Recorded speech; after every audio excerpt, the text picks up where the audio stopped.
আমি এখন আছি জয়পুর স্টেশন, রাজস্থানের জয়পুর।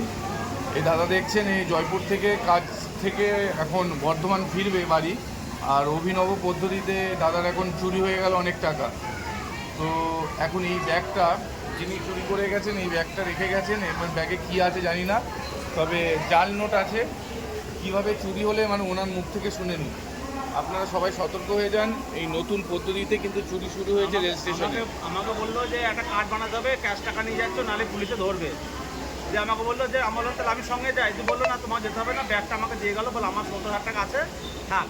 আমি অত টাকাটা ধ্যান দিইনি, দিয়ে দেওয়ার পর এখন খুলে দেখছি আসছে না দিয়ে দেখছি এখন দেখছি জাল টাকা।